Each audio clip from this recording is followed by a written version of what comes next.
여러분, 지난 3일간 평안하셨습니까? 우리에게 오늘도 평안을 주시고 우리의 인생 가운데 역전할 힘을 주시는 우리 하나님 앞에 같이 예배드리겠습니다. 먼저 신앙 고백합니다. 전능하사 천지를 만드신 하나님 아버지를 내가 믿사오며 그 외아들 우리 주 예수 그리스도를 믿사오니 이는 성령으로 잉태하사 동정녀 마리아에게 나시고 본디오 빌라도에게 고난을 받으사 십자가에 못 박혀 죽으시고 장사한 지 사흘 만에 죽은 자 가운데서 다시 살아나시며 하늘에 오르사 전능하신 하나님 우편에 앉아 계시다가 저리로서 산자와 죽은 자를 심판하러 오시리라. 성령을 믿사오며 거룩한 공회와 성도가 서로 교통하는 것과 죄를 사하여 주시는 것과 몸에 다시 사는 것과 영원히 사는 것을 믿사옵나이다. 아멘.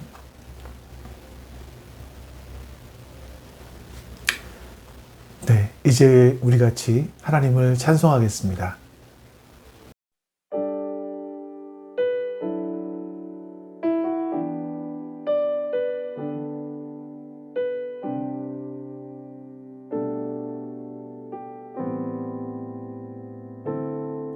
당신의 시간을 뚫고 이 땅 가운데 오셨네. 우리 없는 하늘 원치 않아 우리 삶에 오셨네. 자신의 편안 버리고 우리에게 평안 주셨네. 가장 낮은 자의 모습으로 우리 삶에 오셨네.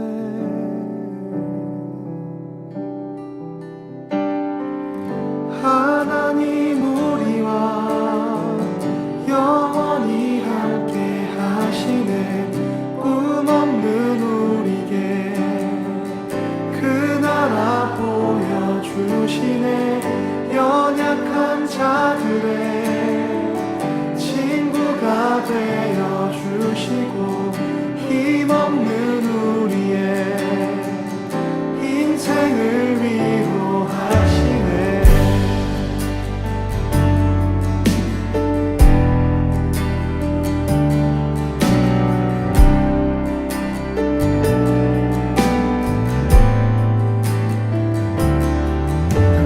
시간을 뚫고 땅 가운데 오셨네.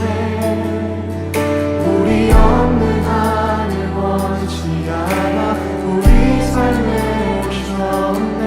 자신의 편안 버리고 우리에게 평안 주셨네. 가장 낮은 자의 모습으로 우리 삶에 오셨네. 하나님 우리와 영원히 함께 하시네. 꿈 없는 우리의 그 나라 보여주시네.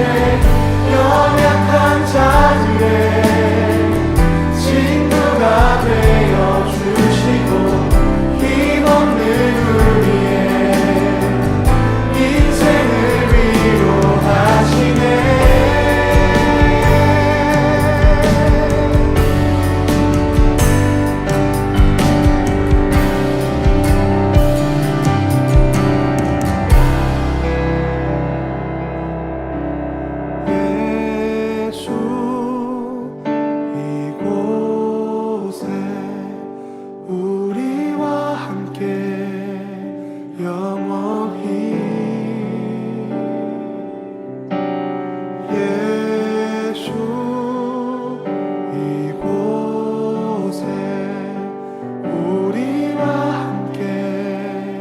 영원히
삶 속에 주어진 많은 일들이 너를 힘들게 하여도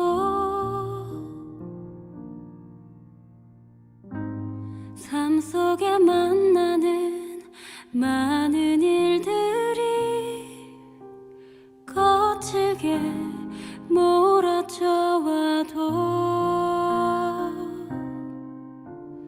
우리를 향한 하나님의 생각은 평안이요 재앙이 아니니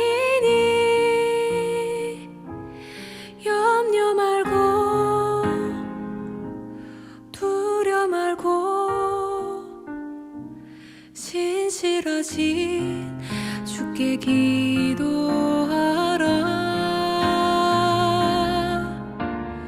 우리를 향한 하나님의 생각은 미래와 희망을 주시니 낙심 말고 기도하라. 하나님 널 사랑하신다.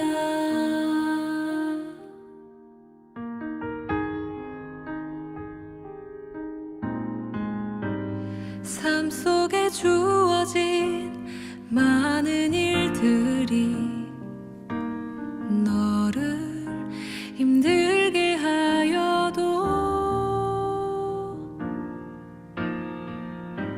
삶 속에 만나는 많은 일들이 거칠게 몰아쳐와도 당신의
사람아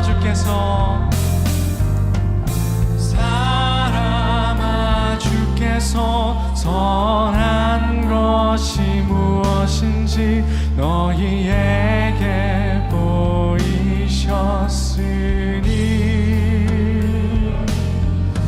오직 그를 행하며 인자를 사랑하며 주와 동행할지어다.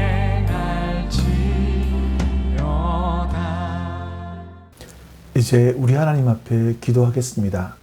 옆에 기도 제목을 보시면서 우리 기도하시고, 특별히 이렇게 혼란스러운 우리나라를 위해서 같이 기도하시고, 또 헌법재판이 잘 마무리되고 어떤 결과이든 사람들이 순응하며 서로 화합해 갈 수 있는, 또 그 일을 교회들이 앞장서서 할 수 있는 그런 일들이 우리 안에 이루어지게 해달라고 또 같이 기도하겠습니다. 우리 기도합니다.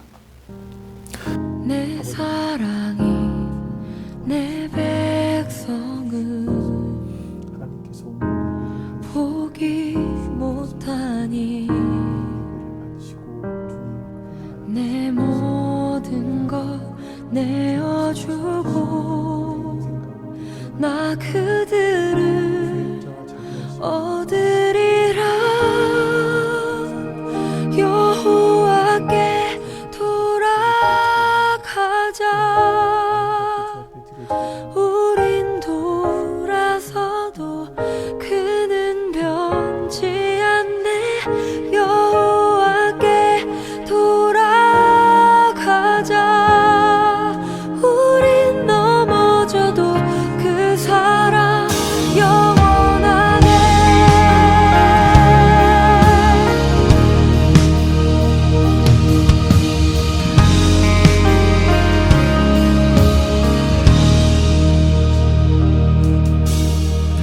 내 백성이 아버지 하나님, 오늘도 우리 하나님 앞에 예배드립니다. 하나님 받아주시옵소서. 말씀이 우리를 주관하게 하여 주시고 우리가 그 말씀을 따라 살아갈 수 있도록 은혜 베풀어 주시옵소서. 또한 하나님, 참 나라가 혼란스럽습니다. 헌법재판 이후에 어떤 일이 일어날지 너무나 걱정이 되는 이런 때입니다. 하나님, 교회가 분열을 조장하지 않게 해주시고 교회가 예수 그리스도의 이름으로 서로 화합을 이루어 갈 수 있는 그런 은혜를 우리 가운데, 그런 지혜를 우리 가운데 베풀어 주시옵소서. 아버지 하나님, 이 교회가 빛을 잃어버린 소금 되지 않게 해주시고 교회가 세상의 소금으로서, 세상의 빛으로서의 사명을 잘 감당할 수 있도록 주님 은혜를 베풀어 주시옵소서. 감사드리며 우리 주 예수 그리스도의 이름으로 기도하옵나이다. 아멘.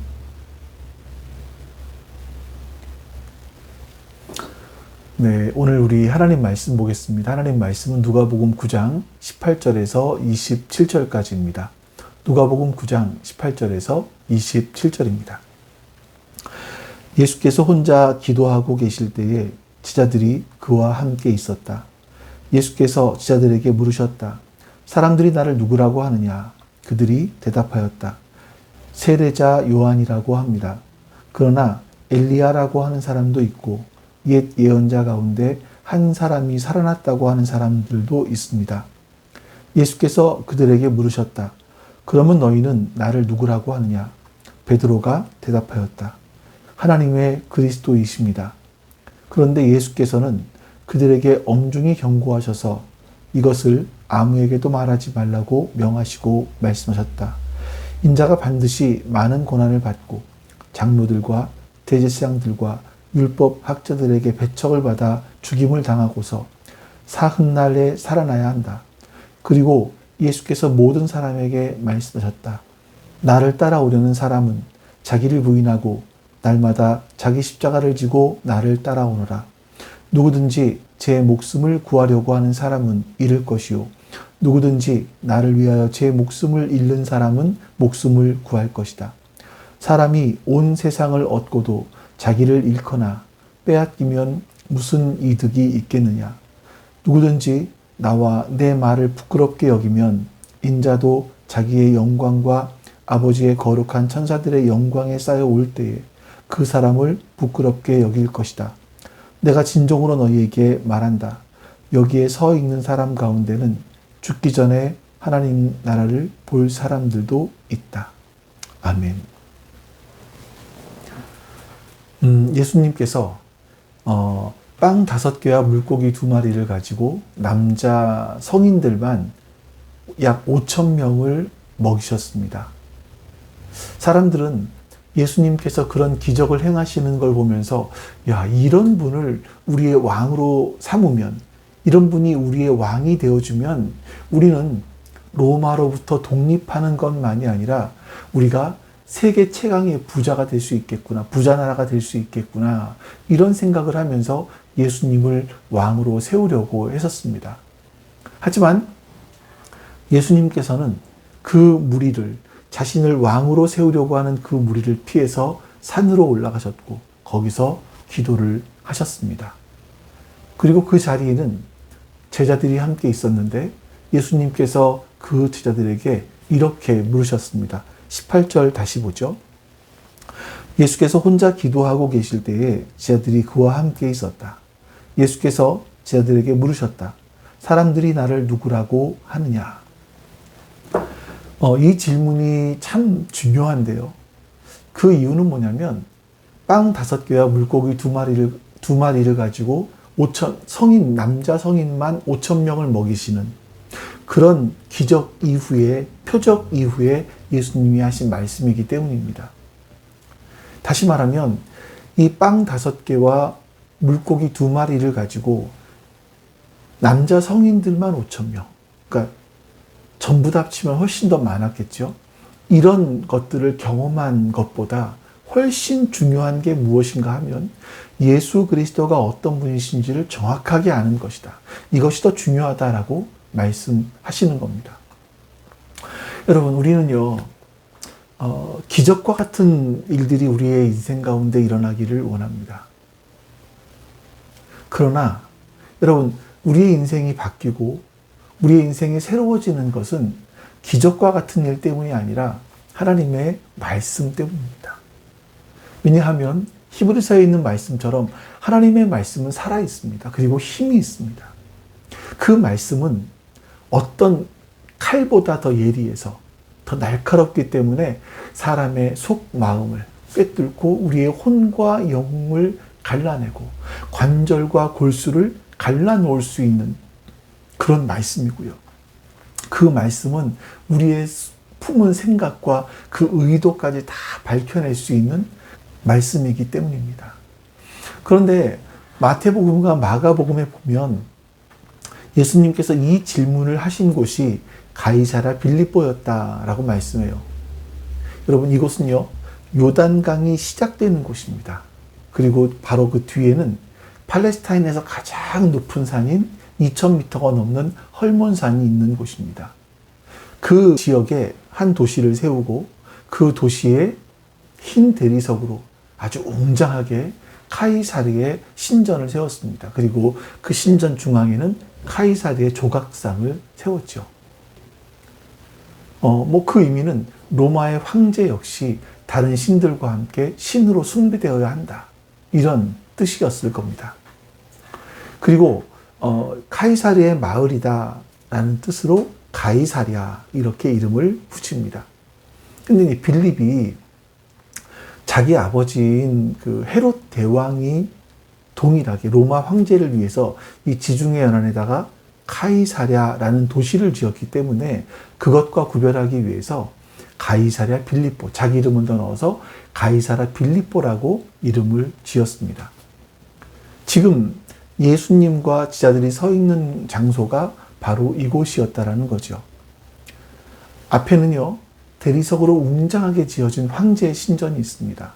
그리고 여기저기에 그 신들을 섬기는 제단들이 있었을 것이고요.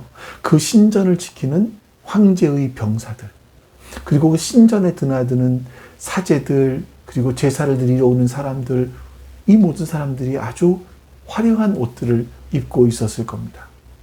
근데 그 앞에 서 있는 예수님, 그리고 예수님의 제자들은 가진 것이 아무것도 없는 사람들이죠.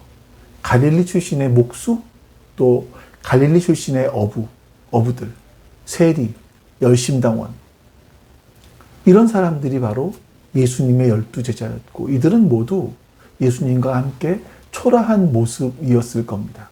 참 대조가 되는 그런 모습이었겠죠. 바로 거기서 예수님께서는 제자들에게 사람들이 나를 누구라고 하느냐라고 물으셨던 겁니다. 그때 예수님께서 공생애를 시작하시고 약 2년 정도가 지났을 때입니다. 이스라엘 남쪽 유다 지방 사람들과 북쪽 갈릴리 지방 사람들은 예수님께서 행하신 일들을 많이 보았습니다. 그래서 사람들은 예수님이 어떤 분일 것이다 라는 각자의 생각들이 다 있었겠죠. 그러니까 제자들은 그 사람들에게 들은 말을 따라서 이렇게 대답을 했습니다. 19절, 그들이 대답하였다. 세례자 요한이라고 합니다. 그러나 엘리야라고 하는 사람도 있고 옛 선지자 가운데 한 사람이 살아났다고 하는 사람들도 있습니다. 당시 사람들이 예수님에 대해서 이렇게 평가했다라는 거죠. 그러니까 세례 요한은 말라기 선지자 이후에 400년 만에 나타난 하나님의 사람이었습니다.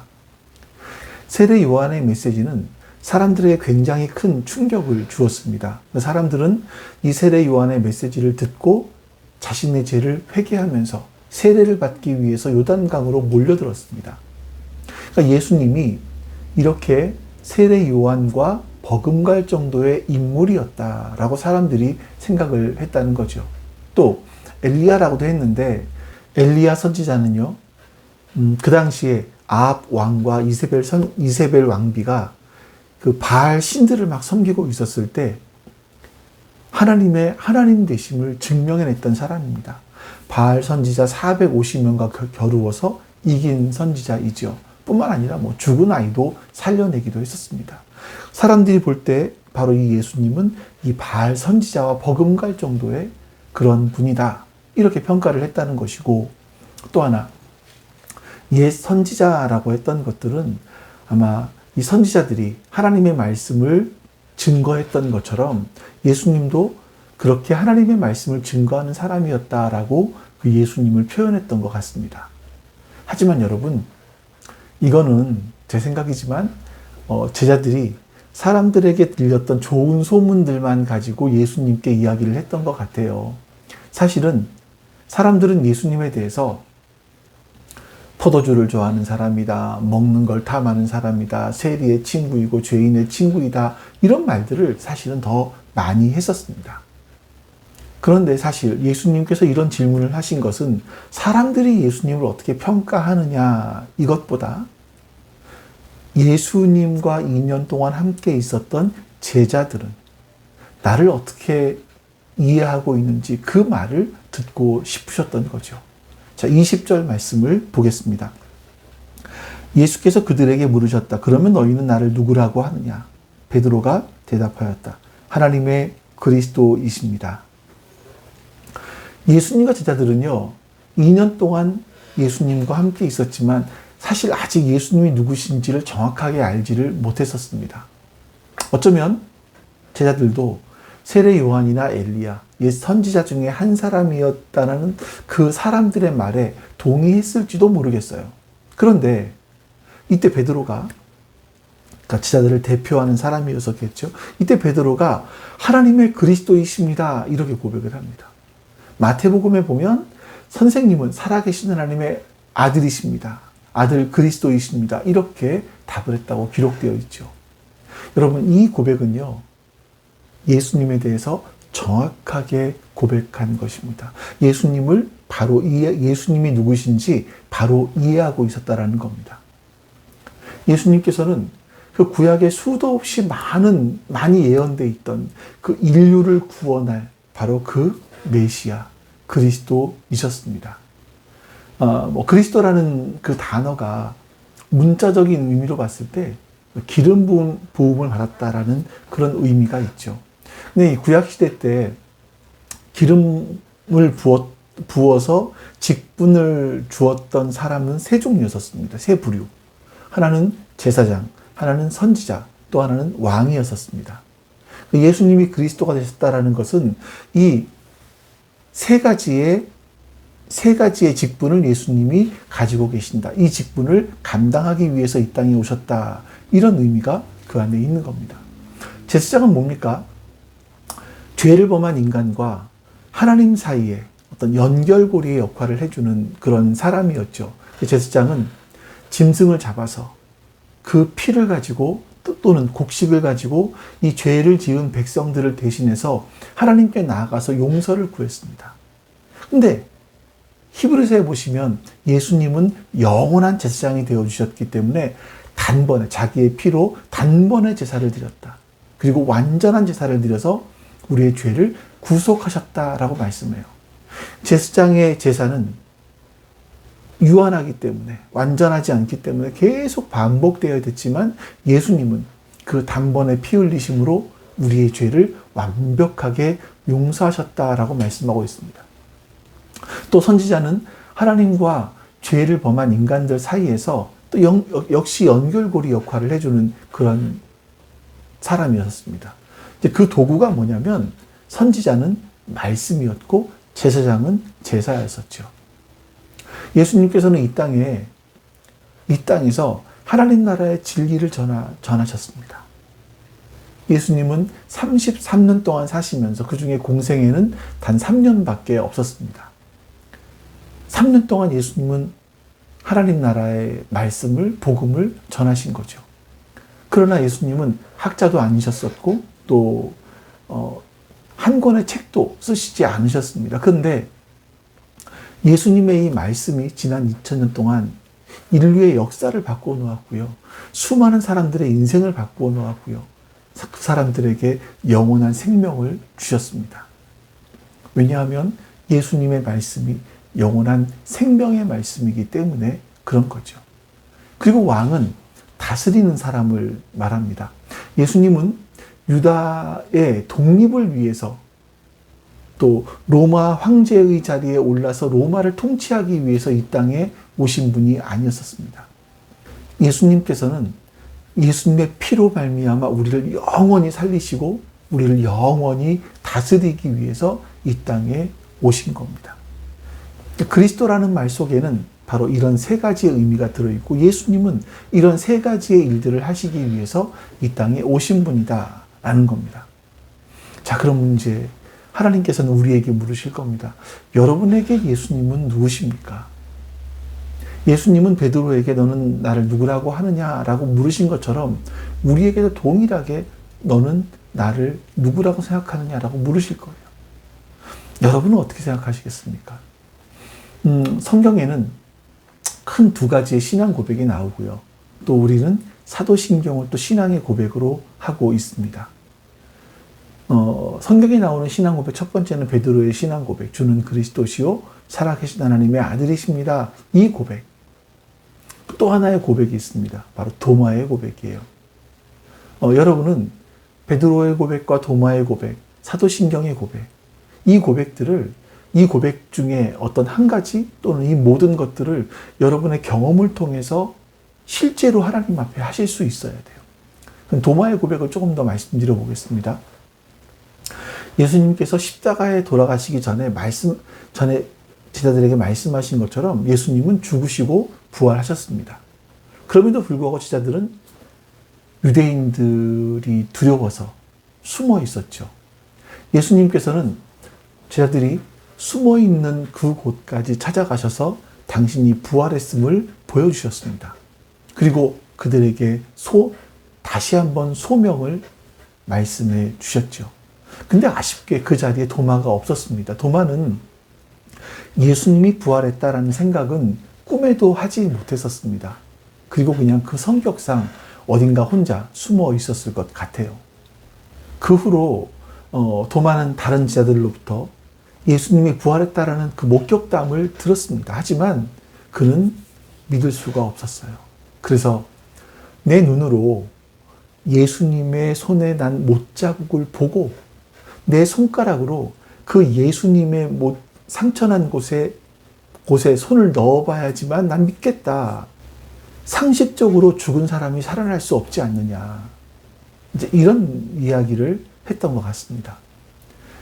그때 예수님은 제자들이 처음 나타나신 이후 8일이 지난 이후에 다시 한번 제자들이 있는 곳에 나타나십니다. 그 자리에는 도마도 있었죠. 그리고 그 도마를 찝어서 이렇게 말씀하십니다. 요한복음 20장 말씀인데요. 여드레 뒤에 제자들이 다시 집 안에 모여 있었는데 도마도 함께 있었다. 문이 잠겨 있었으나 예수께서 와서 그들 가운데로 들어서셔서 너희에게 평화가 있기를 하고 인사말을 하셨다. 그리고 나서 도마에게 말씀하셨다. 내 손가락을 이리 내밀어서 내 손을 만져보고 내 손을 내 옆구리에 넣어 보아라. 그래서 의심을 떨쳐버리고 믿음을 가져라. 아멘. 예수님께서는요, 이 도마와 다른 제자들이 함께 어떤 이야기를 하고 있었는지 다 알고 계셨습니다. 그리고 도마는 예수님을 직접 뵙고 예수님의 말씀을 직접 듣죠. 그리고 그가 이성적으로 믿지 못했던 부분들, 예수님에 대한 의심들, 이런 의심들이 다 무너져 내리게 됩니다. 그리고 도마는 이렇게 고백을 해요. 요한복음 20장 28절입니다. 도마가 예수께 대답하기를 나의 주님, 나의 하나님 하니.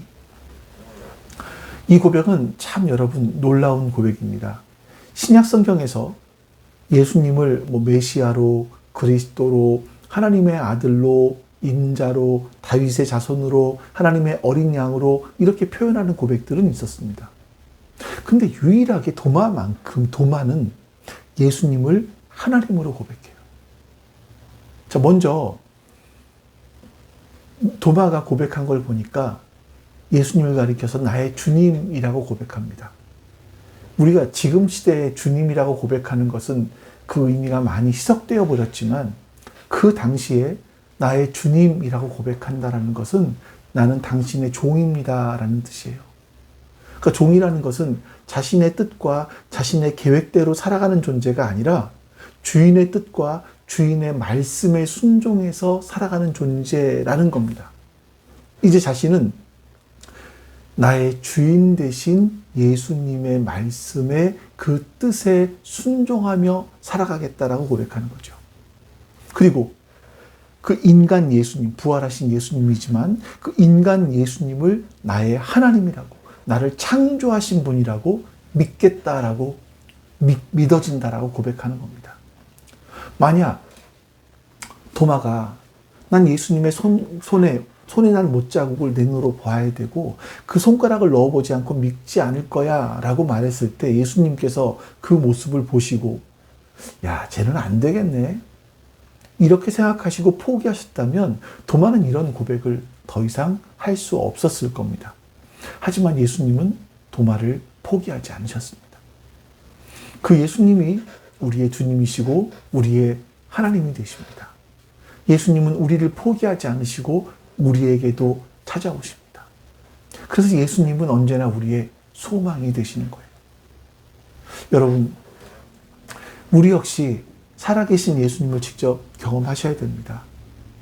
그리고 베드로와 같이 또 도마와 같이 또 사도신경의 고백들과 같이 우리도 이런 고백들, 이런 신앙의 고백들을 할 마음의 진심을 담아서 할 수 있는 그런 믿음의 사람이 되어야 할 것입니다.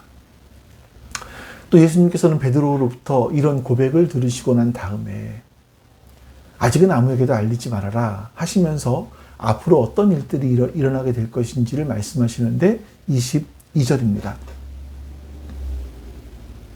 말씀하셨다. 인자가 반드시 많은 고난을 받고 장로들과 대제사장들과 율법학자들에게 배척을 받아 죽임을 당하고서 사흘날에 살아나야 한다.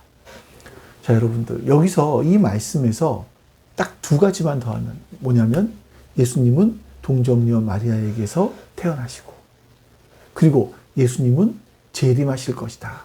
이 말씀만 더 합치면 이 기독교 신앙의 핵심이에요. 우리가 믿어야 될 핵심입니다. 신앙의 핵심. 근데 우리는 사실 여러분 예수님이 행하신 기적들에 관심이 더 많은 것 같습니다.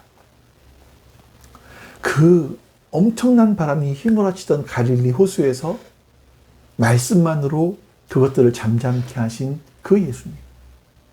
군대 기준이 들려가지고 이 옷도 입지 않고 무덤에서 살았던 그런 그 사람에게서 귀신을 쫓아내신 예수님. 12년 동안 혈루증을 앓았고 그 병을 치료하기 위해서 다 재산을 상진했던, 재산을 다 날려버렸던 그 여인을 온전케 해주셨던 예수님. 회당장 야이로의 딸을 살려주셨던 그 예수님에게 관심이 있습니다. 거기다가 빵 5개와 물고기 2마리를 가지고 성인 남성만 5,000명을 먹이셨던 그 일들이 우리에게도 일어나기를, 나에게도 일어나기를 바라고 기도하는 것이 우리의 모습이죠. 근데 여러분, 그것은 우리 신앙의 핵심이 될 수 없습니다.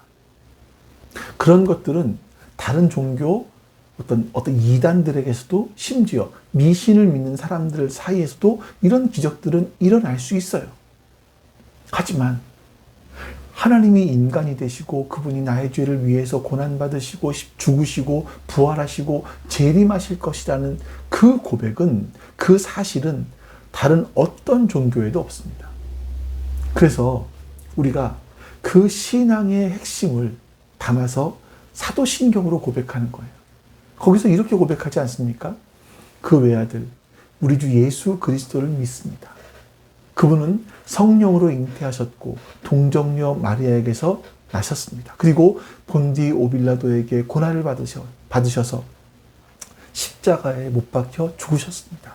그러나 장사한 지 사흘 만에 그 예수님은 죽은 자 가운데서 살아나셨고 하늘에 오르셔서 전능하신 하나님 우편에 계시다가 그리고 산자와 죽은 자를 심판하기 위해서 다시 오실 것입니다. 이게 사도신경의 고백이고 우리가 해야 될 고백인 겁니다. 여러분, 사도신경에는요, 기적에 대한 이야기가 없습니다. 그러면 여러분, 우리가 정말 집중해야 될 신앙이 무엇인지가 분명해지지 않습니까? 예수님께서 고난받으시고 또 그 고난을 통해서 부활하시고 이런 부분들을 소망하지 않으면 사실 그 신앙은 가짜 신앙이라고 해도 과언이 아닐 겁니다. 고난을 통한 부활, 그리고 다시 오심. 이것이 주님께서 이 땅에 오신 목적이기 때문입니다. 그리고 그 후에 예수님은 그렇게 그리스도를 고백하는 사람들, 그 사람들은 어떤 삶을 살아야 되는지 23절에서 이렇게 말씀하십니다.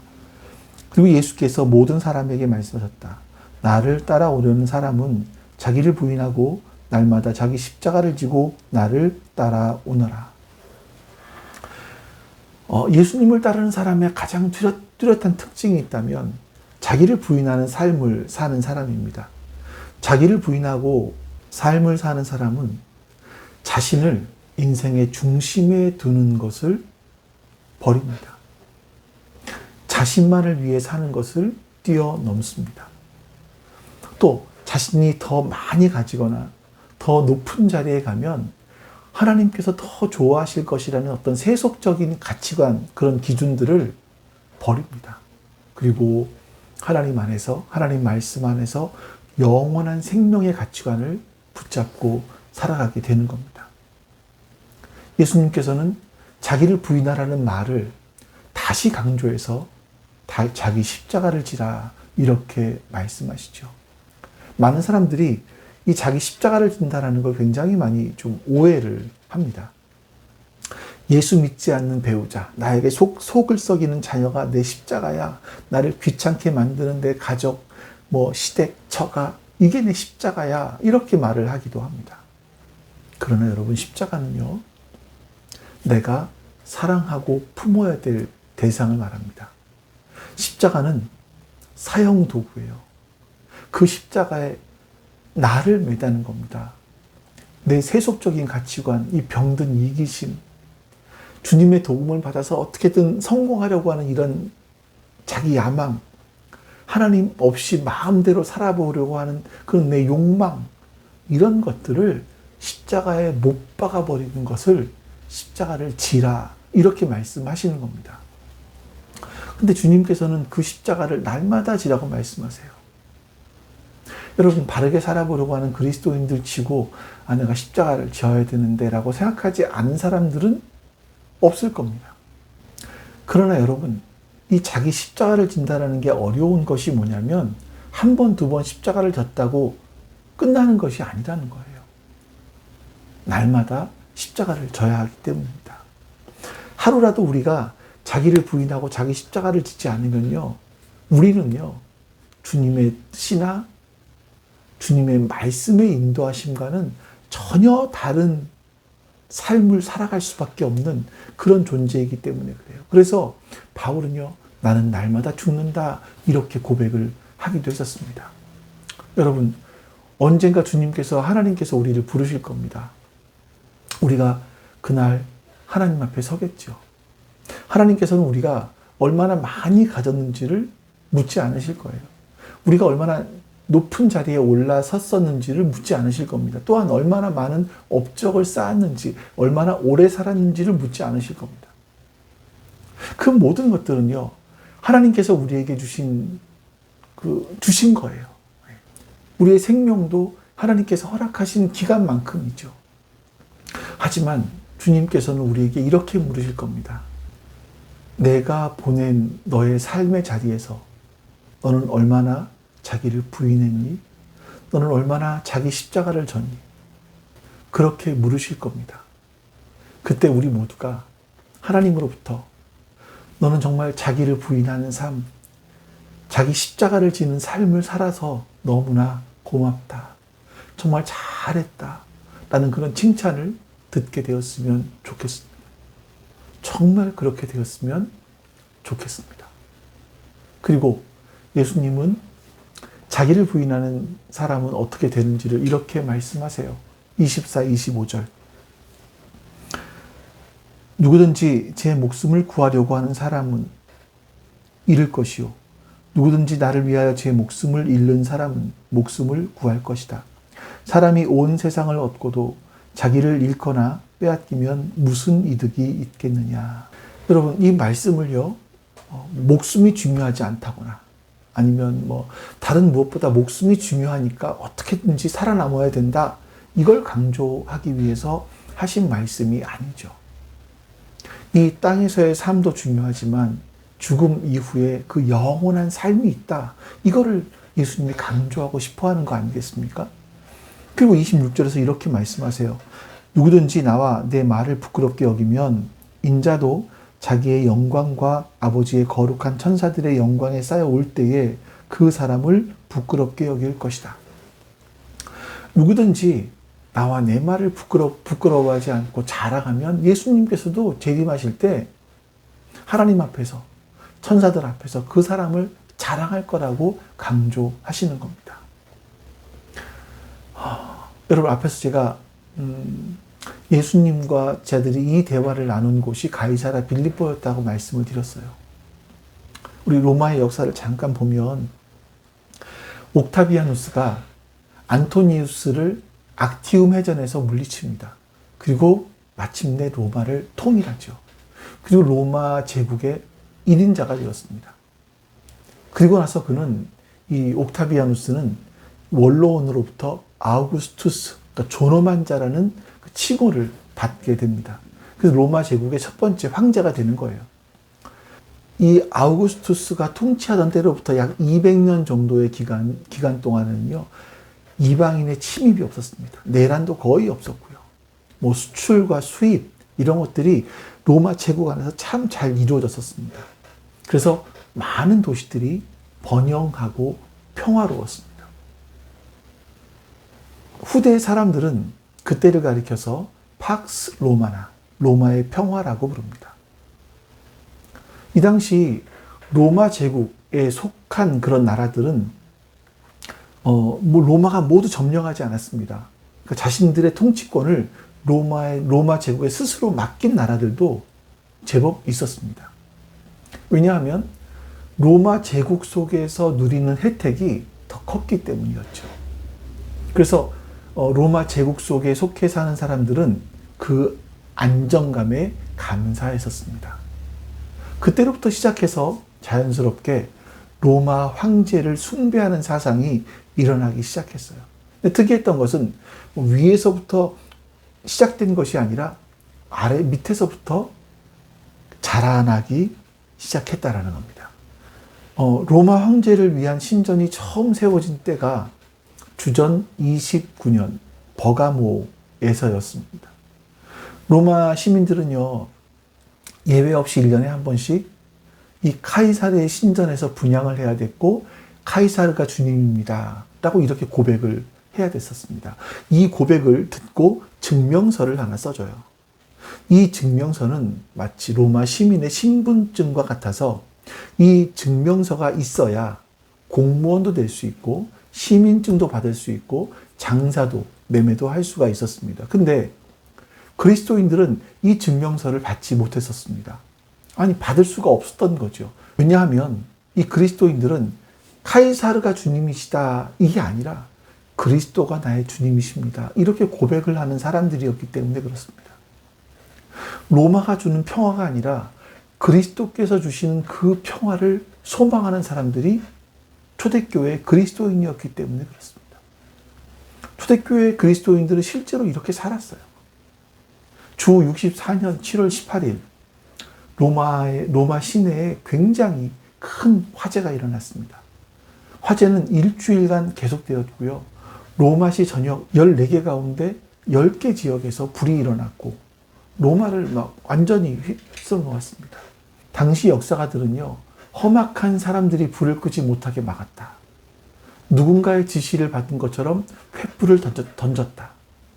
황제는 불에 불타는 로마를 보면서 악기를 연주하고 노래를 불렀다라는 그런 이야기가 기록되어 있습니다. 네로 황제가 로마에 새로운 궁전을 세우고 싶어 하는데 이 원로원, 귀족들이 반대를 했습니다. 그래서 그 일들을 쉽게 이루기 위해서 네로 황제가 로마에 불을 질렀다 이렇게 알려져 있죠. 하지만 이 네로 황제는요, 그 불을 그리스도인들이 질렀다라고 누명을 씌우고 엄청난 박해를 시작했습니다. 그해 말 베드로가 순교를 하게 되고요. 그 박해는 313년 콘스탄티누스 황제가 밀라노 칙령을 해서 기독교를 공식으로 인정하기 전까지 250년간 계속되었습니다. 이 250년간 그리스도인들은요, 원형 경기장에서 짐승의 먹이가 되거나 검투사의 놀이개가 되기도 했었습니다. 그래서 그들은 카타콤이라는 지하 동굴에 숨어서 살았었죠. 그들은 끊임없이 도망 다녀야 했습니다.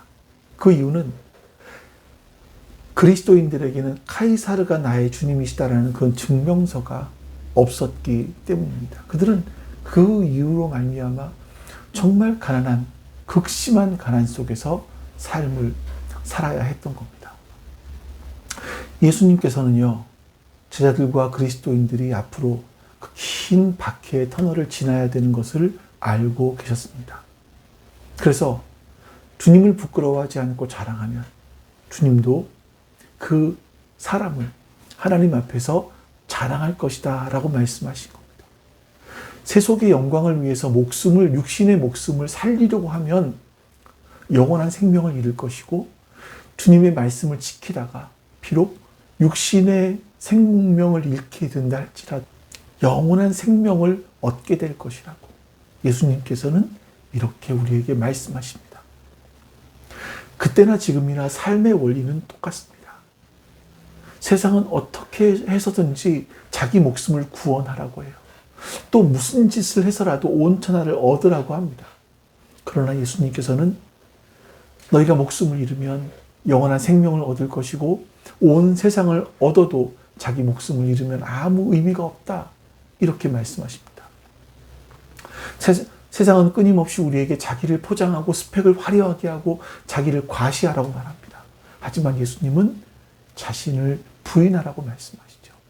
세상은 가능한 자기 십자가를 벗어 던지고 그 십자가를 다른 사람에게 짊어지우고 더 큰 야망을 품어라. 하지만 예수님은 자기 십자가를 지라고 말씀하십니다. 세상은 더 많이 움켜쥐는 사람이 복이 있다라고 말씀하시지만, 섬김을 받는 사람이 있다, 복이 있다고 말하지만, 예수님께서는 주는 자가 복이 있고 섬기는 자가 복이 있다고 말씀하십니다. 여러분에게 예수 그리스도는 어떤 분이십니까? 여러분 각자에게 한번 물어보십시오. 그리고 그 결과가 이렇다고 성경은 말씀하는데, 다시 한번 24절부터 읽어드리겠습니다. 누구든지 제 목숨을 구하려고 하는 사람은 잃을 것이요, 누구든지 나를 위하여 제 목숨을 잃는 사람은 목숨을 구할 것이다. 사람이 온 세상을 얻고도 자기를 잃거나 빼앗기면 무슨 이득이 있겠느냐. 누구든지 나와 내 말을 부끄럽게 여기면 인자도 자기의 영광과 아버지와 거룩한 천사들의 영광에 쌓여올 때에 그 사람을 부끄럽게 여길 것이다. 아멘. 오늘 우리 말씀을 기억하시면서 오늘도 주기도문으로 기도하겠습니다. 우리 기도합니다.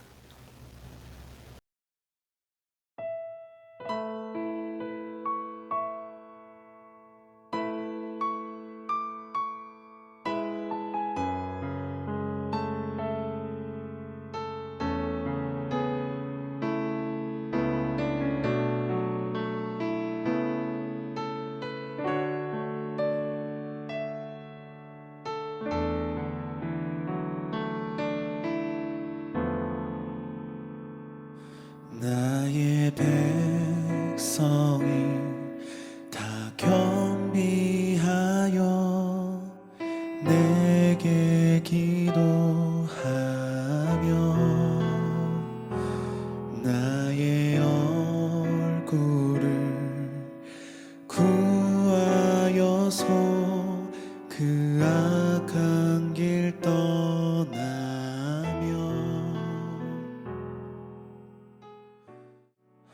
하늘에서 듣고 죄를 사하며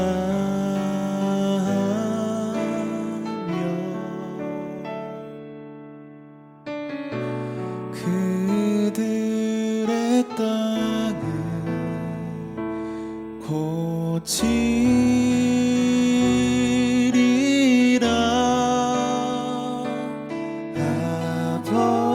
아버지여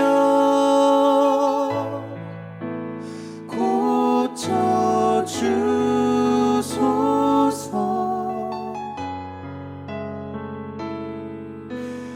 이 나라 주의 것 되게 하소서.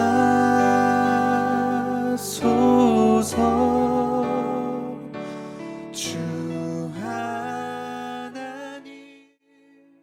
간절히 기도하오니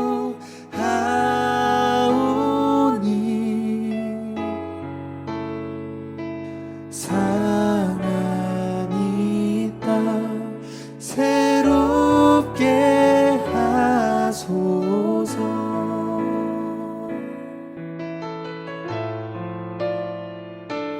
무릎 꿇고 다 겸비하여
상한 이 땅 새롭게 하소서.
아버지 하나님, 오늘도 우리에게 말씀을 주셔서 감사합니다. 우리가 주님의 말씀을 따라서 자기를 부인하며 자기 십자가를 지고 살아가는 그런 사람들은 주님께서 이 땅에 다시 오실 때에 사람들 앞에서, 하나님 앞에서, 천군 천사 앞에서 우리를 자랑할 것이다 라고 말씀하신 그 말씀을 우리가 마음에 새기게 해 주시옵소서. 그리고 실제로 그렇게 삶을 살아가게 해 주시옵소서. 우리가 그렇게 삶을 살 수 있는 이유는 나라와 권세와 영광이 아버지께 영원히 있기 때문입니다. 감사드리며 우리 주 예수 그리스도의 이름으로 기도하옵나이다. 아멘. 하늘에 계신 우리 아버지여, 이름이 거룩히 여김을 받으시오며 나라가 임하시오며 뜻이 하늘에서 이루어진 것 같이 땅에서도 이루어지이다. 오늘 우리에게 일용할 양식을 주시옵고 우리가 우리에게 죄진 자를 사하여 준 것 같이 우리 죄를 사하여 주시옵고 우리를 시험에 들게 하지 마시옵고 다만 악에서 구하시옵소서. 나라와 권세와 영광이 아버지께 영원히 있사옵나이다. 아멘.